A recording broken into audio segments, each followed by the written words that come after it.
தந்தை, மகன், தூய ஆவியின் பெயராலே ஆமேன். மூவொரு கடவுளுடைய அருளும் ஆசீரும் பாதுகாப்பும் வழிநடத்துதலும் உங்களோடு இருப்பதாக.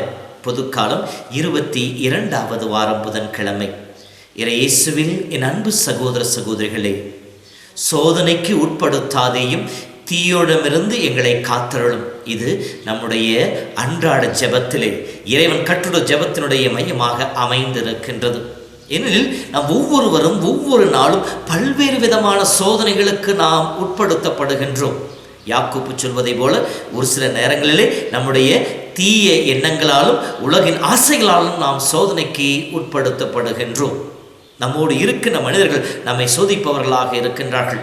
நம்முடைய சக்திக்கு அப்பாற்பட்டு எபேசியர் 6 படிப்பதை போல நாம் தீயவனோடு, சாத்தானோடு, இந்த உலகத்தின் தலைவனோடு போராட வேண்டி இருக்கிறது. அவன் நமக்கு சோதனையை கொடுக்கக்கூடியவனாக இருப்பான். சோதனையை யாரும் தவிர்க்க முடியாது. எல்லோருக்கும் சோதனை உண்டு என்பதை இயேசு நமக்கு கற்றுக் கொடுத்திருக்கின்றார். இயேசு இறைமகனாக இருந்தும் இந்த உலகில் மனிதனாக அவதரித்த பொழுது அவரும் சோதனைகளை சந்தித்தார். அவருடைய பிறப்பிலிருந்து அவருடைய இறப்பு வரைக்கும் பல்வேறு விதமான சோதனைகள். சிறப்பாக தன்னுடைய பணிவாழ்வை துவங்குவதற்கு முன்னால் 40 நாட்கள் நோன்பு இருந்து அந்த நோன்பை முடிக்கிற பொழுது சாத்தான் பல்வேறு விதமான சோதனைகளை அவருக்கு கொடுத்ததாக விவிலியம் நமக்கு சொல்லி காட்டுகின்றது. ஆம் அன்பு சகோதரமே, மனிதர்களாக பிறந்த ஒவ்வொருவருக்கும் சோதனையை தவிர்க்க முடியாது. ஆனால் அதை மேற்கொள்ள முடியும். எப்படி? ஆண்டவனின் துணையோடு, ஆவியினுடைய வழி நடத்துதலோடு. சோதனை வருவதற்கு காரணம் என்ன என்று சொல்லி பார்க்கின்ற பொழுது நாம் 2 வகையான இயல்புகளினாலே இயக்கப்பட்டு கொண்டிருப்பவர்களாக இருக்கிறோம். ஒன்று ஆவிக்குரிய மனப்பாங்கு, இரண்டாவதாக ஊனியல்பை சார்ந்த செயல்பாடுகள். இந்த ஊனியல்பின் செயல்பாடுகள் என்று சொல்லுகின்ற பொழுது நாம் உடல் சார்ந்த ஆசைகளை நிறைவேற்ற முற்படுகின்ற பொழுது இந்த ஊனியல்பின் செயல்பாடுகள் முன்னுக்கு தள்ளப்படுகின்றன. இந்த ஊனியல்பின் செயல்பாடுகளுக்கு, உடலின் உணர்ச்சிகளுக்கு நாம் நம்மை ஒப்பு கொடுக்கின்ற பொழுது, நம்மை அதற்கு கீழ்ப்படிய செய்கின்ற பொழுது பாவம் பிறப்பெடுக்கின்றது. பாவம் என்ன செய்கின்றது? ரோமர் புத்தகம் 6:23 படிப்பதை போல பாவத்தின் சம்பளம் மரணம், சாவு, ஆன்மீக சாவை நமக்கு பெற்றுக் கொடுக்கக்கூடியதாக இருக்கின்றது. சாவு என்பது இறை உறவிலிருந்து பிரிந்து செல்கின்ற நிலை. உதாரணமாக பார்க்கின்ற பொழுது ஆதி பெற்றோர் முதல் பாவத்தை செய்வதற்கு முன்னால் அவர்கள் உடல், உள்ளம், ஆன்மா அனைத்தும் ஆண்டவரிலே கடவுளுக்கு கட்டுப்பட்டதாக இருந்தது. மகிழ்ச்சியிலே இருந்தார்கள். வாழ்விலே அவர்கள் தலை தோங்கினார்கள். ஆனால் எப்பொழுது அவர்கள் உடல் இன்பங்களுக்கு, உடலுடைய ஆசைகளுக்கு கட்டுப்பட்டார்களோ அப்பொழுது அவர்கள் பாவத்திலே விழுந்தார்கள். ஆண்டவரிடமிருந்து துரத்தி அடிக்கப்பட்டார்கள். அதைத்தான் தொடக்க நூல் 3 நாம் பார்க்கின்றோம். அது கனியை உண்ண வேண்டாம் என்று சொல்லுகின்ற பொழுது அது கண்களுக்கு களிப்பூட்டக்கூடியதாகவும், நாவிற்கு இனிமை கொடுக்கக்கூடியதாகவும், அறிவை பெற்றுத்தரக்கூடியதாகவும் இருந்ததினாலே ஏவாள் கை நீட்டி பறித்தால் பாவத்திலே விழுந்தார். இது ஏவாளுக்கு வந்த சோதனை. உடல் சார்ந்த சோதனையிலே அவர் வீழ்ந்து போனார்.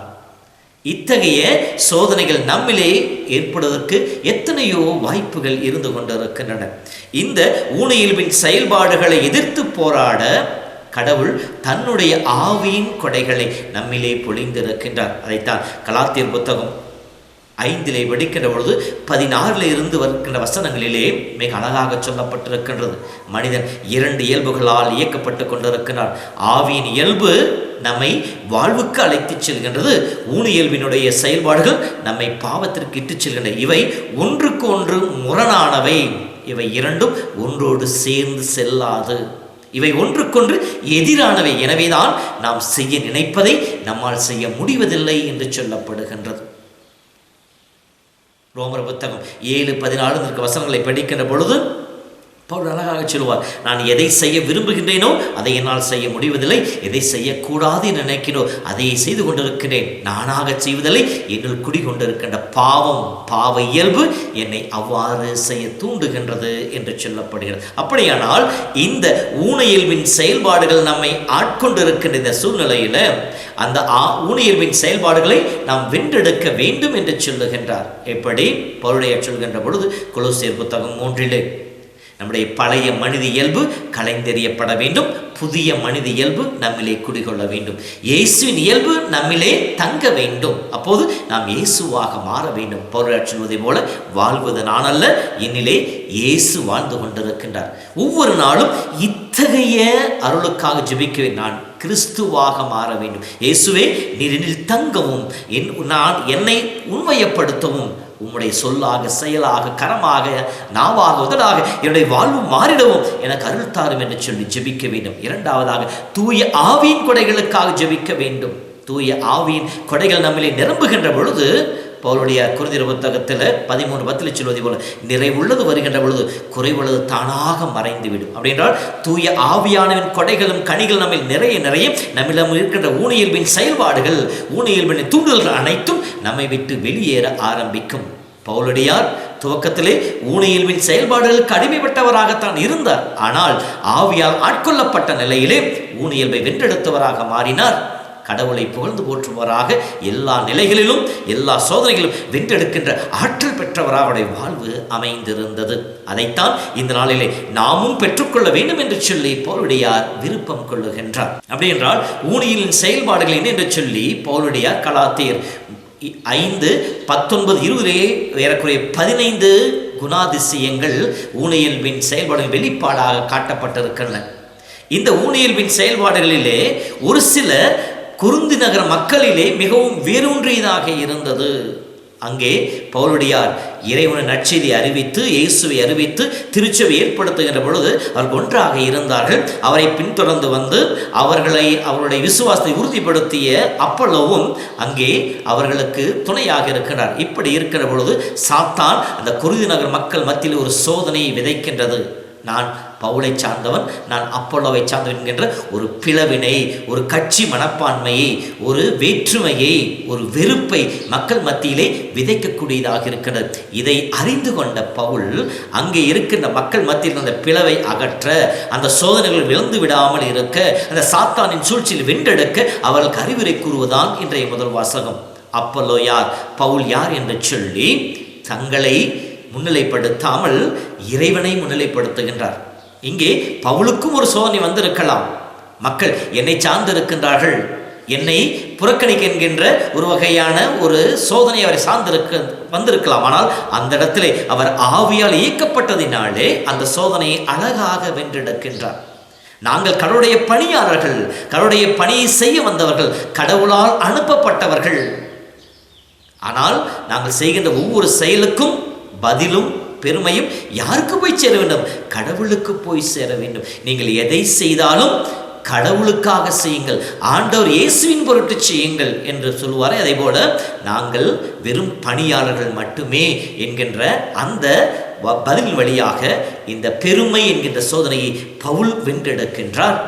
அங்க மக்கள் மத்தியில் இருந்த அந்த சோதனை, இதோ நாம் எல்லோரும் கிறிஸ்துவில் ஒன்றாக இருக்கின்றோம், நம்முடைய பிளவு இருக்கக்கூடாது என்கின்ற ஒரு மனப்பான்மையை சொல்லிக் கொடுக்கின்றார். சொல்லிக் கொடுத்து நீங்கள் கடவுள் பண்படுத்துகின்ற தோற்றம் அவர் கட்டுகின்ற கட்டிடமாக இருக்கின்ற என்று சொல்லுகிறாக கடவுளிலே ஒன்றிணைந்து இருக்க வேண்டும். எனவேதான் சொல்வார், உங்களுடைய கிரேக்கர் என்றோ யூதர் என்றோ இல்லை, அடிமை என்றோ உரிமை குடிமையர் என்றோ இல்லை, ஆண் என்றோ பெண் என்றோ இல்லை, எல்லோரும் ஒன்றாக இருக்கணும் என்று சொல்வாரே, அதே போல இயேசுவில் இறைவனில் நாம் ஒன்றித்து வாழ வேண்டும் என்று சொல்லி அந்த சோதனை வென்றெடுக்க அவர்களுக்கு வழிகாட்டுகின்றார். அன்பு சகோதரமே, இதோ இன்று இந்த வார்த்தை சிந்திக்கிற நேரத்தில் நம் வாழ்விலும் எத்தனையோ சோதனைகள் வருகின்றன.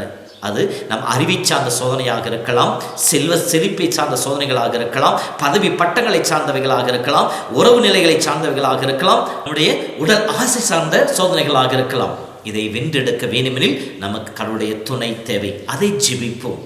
இரண்டாவதாக, நம் வாழ்வில் வருகின்ற சோதனைகளை அடையாளம் கண்டுகொண்டு இயேசு சோதனைகளை வென்றெடுத்து சாத்தானை துரத்தியதை போல பவுலடியார் சோதனைகளை கண்டுகொண்டு பெருமையை தேடாமல் கிறிஸ்துவை மையப்படுத்தியதை போல நாமும் நம்முடைய சொல்லாலும் செயலாலும் கடவுளை பெருமைப்படுத்துவோம், கடவுளை மகிமைப்படுத்துவோம், கடவுள் கொடுத்த ஒவ்வொரு கிருபைகளுக்காக கடவுளுக்கு நன்றி செலுத்துவோம். அப்பொழுது நம்மிலே சாத்தான் விதைக்கின்ற பிளவு, கட்சி மனப்பான்மை, போராட்டம், சண்டை சச்சரவுகள் இது எதுவும் இருக்காது.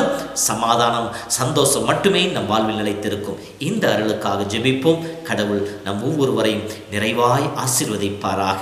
அன்பின் தெய்வமே, இந்த நாளிலே பல்வேறு பிரச்சனைகளாலே மனமுடைந்து போய் சோர்ந்து போய் பிறவிலும் சண்டை சச்சரவிலும் போராட்டம் வாழ்ந்து கொண்டிருக்கின்ற ஒவ்வொரு பிள்ளைகளையும் உங்களுடைய அற்புதமான அன்பின் கரங்களிலே கொடுக்கின்றேன். தெய்வமே, உன் பிள்ளைகள் மீதும் அவர்கள் குடும்பத்தின் மீதும் அவர்கள் சந்திக்கின்ற எல்லா விதமான போராட்டங்கள் மீது உடைய ஆவின் வல்லமை நிறைவாய் இறங்கச் செய்தருள்வீராக.